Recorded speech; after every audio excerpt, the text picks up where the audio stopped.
Okay, this video is for the quarantine kids for the most part. We're going to talk about the roast beef problem in class. And I wanted to go over this because a lot of kids had trouble with it. We had this as an assignment and a lot of common mistakes. Okay, let's work through this together. Amy works in a sandwich shop. She prepares roast beef sandwiches using slices of roast beef from a container. The graph shows the relationship between the number of slices in the container, Y, and the number of sandwiches made, X. Okay, so here's the graph. Okay, we're going to talk about all this as we answer the questions. Okay, let's look at questions 1, 2, and 3 first. Okay, write a linear equation. What is the slope and what does it mean? What is the y-intercept and what does it mean? Okay, let me get a visual of this so we can talk about it better. Okay, first of all, the equation. The equation of a line. Okay, the equation of a line is y equals mx plus b. The number in front of the x, m, is the slope. The number at the end, the b, is the y-intercept. And as we find these two numbers, I'm going to go ahead and use labels. Okay, the slope, pick any 2 points that you want. The closer, the better. You don't have to reduce as much. And you want to rise, which could be down. In this problem, it's down. That's up or down. Rise and then run. So to get from one point to another, you're going to go down 8 slices. You're going to go over 1 sandwich. Okay. Notice the y-axis is not counting by ones, it's counting by eights. So there's the slope.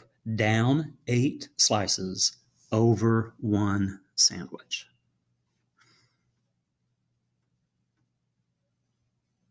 Okay, let's write that as a fraction.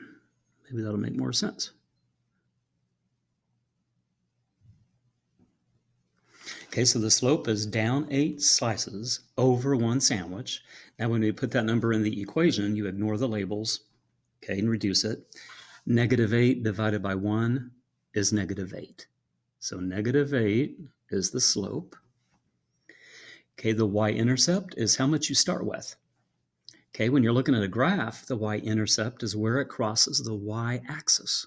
Okay, this is the y-axis. Okay, this graph is crossing the y-axis at 96.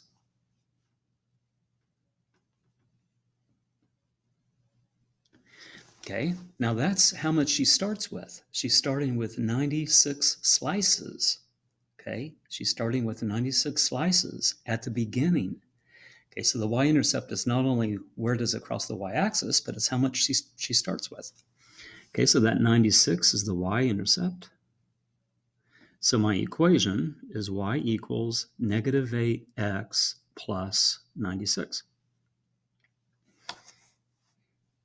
Okay, so we put the slope in front of the x, we put the y-intercept at the end, and now we kind of already talked about what they mean. Okay, so when we said the slope was negative 8, okay, and when I use labels to figure it out, I kind of get it. It kind of tells me what it means. Okay, she is using up 8 slices for every sandwich. Okay, she's using up 8 slices for every sandwich. I'm just going to put something like that. She's using or taking out, whatever, using 8 slices per sandwich. That's what it means. I guess you could say something like her total slices are decreasing by 8 for every sandwich. Okay, there's other ways that you could word this and still be correct. Okay, your y-intercept is 96. Okay, that's how much she starts with. Okay, she's starting with 96 slices in the container. It's how much the container starts with. How many slices we're starting with.